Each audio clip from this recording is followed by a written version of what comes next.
Mula nang maganap ang payapang revolusyon. Hindi may kakailang may mga kabiguan, pero marami rin tayong patuloy na tinatamasa bunsod ng makasaysayang tagpo sa EDSA.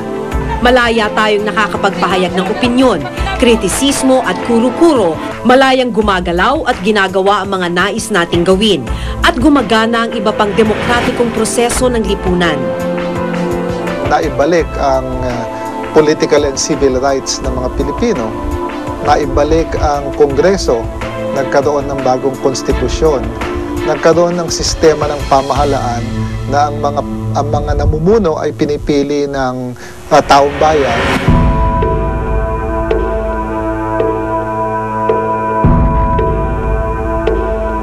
Nang pumanaw ang binansagang ina ng demokrasya, umalingaw-ngaw ang isang panawagan. Bayang Pilipinas, tatakbo po ako sa pagkapangulo sa darating na halalan. Panawagang nagtulak sa nag-iisang anak na lalaki ni Ninoy at Cory na tumakbo sa pagkapangulo. Sa kauna-unahang automated election sa bansa noong Mayo, mabilis siyang nahalal bilang ika-15 Pangulo ng Pilipinas. Kasihan nawa ako ng Diyos. Kasihan nawa ako ng Diyos. Congratulations. Si Noynoy Aquino, ang presidente na nakakuha ng pinakamalaking mayorya ng boto sa kasaysayan ng Pilipinas. Sa pag-upo niya sa pwesto, sari-saring problema raw ang minana niya mula sa mga nagdaang administrasyon. All our institutions, if not shattered, were definitely battered. Following 20 years of Marcos and 10 years of Gloria. Kaya napakahirap ng trabaho ng pangkasalukuyang Pangulo and 2 or 3 or more of those who will follow him. Kung walang korap, walang mahirap. Napakabigat ng responsibilidad.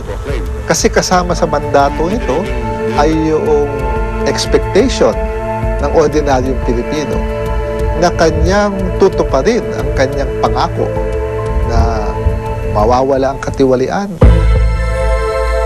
Tulad nung panahon ng kanyang ina, malaking hamon rin kay Pinoy na lutasin ang niluma ng problema ng kahirapan. Laging hinihingi ko kay Presidente Noynoy na kaming mga mahirap, priority naman niya.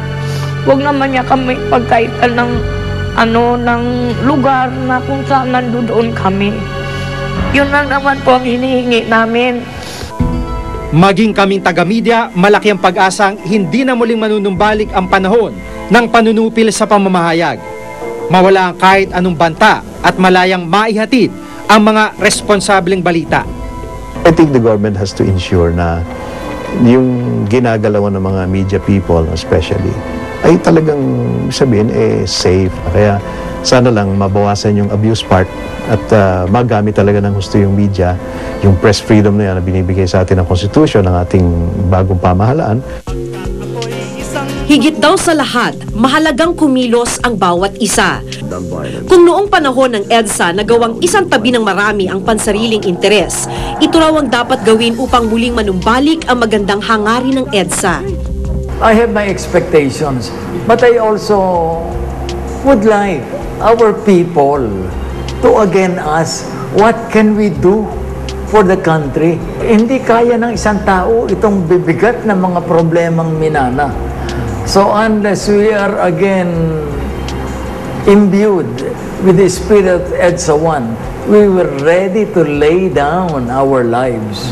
The spirit of EDSA should be part of our history, and our history is evolving ng mas maganda na kinabukasan ng Pilipino, ng bawat Pilipino ay katulong doon sa paghubog ng ating kasaysayan. 25 taon na nga ang lumipas nang tingalain ng buong mundo ang Pilipinas dahil sa matagumpay na people power. Pero 25 taon mula nang maganap ang EDSA, marami pa rin ang kailangang isaayos sa mga sistema at aspeto ng bansa. Magkakaiba man ang opinyon o pananaw kung naisasakatuparan ba o hindi ang mga pangako ng EDSA. Ang mahalaga, patuloy tayo magangad ng isang maganda at mas maunlad na bukas.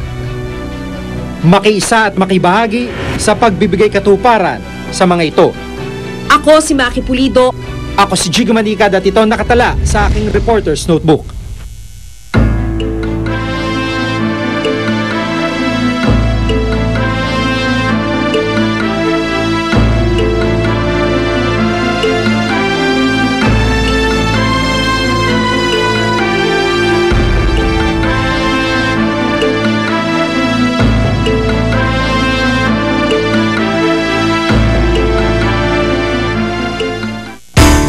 Scoop kayo sa Reporter's Notebook kasama ang Nescafe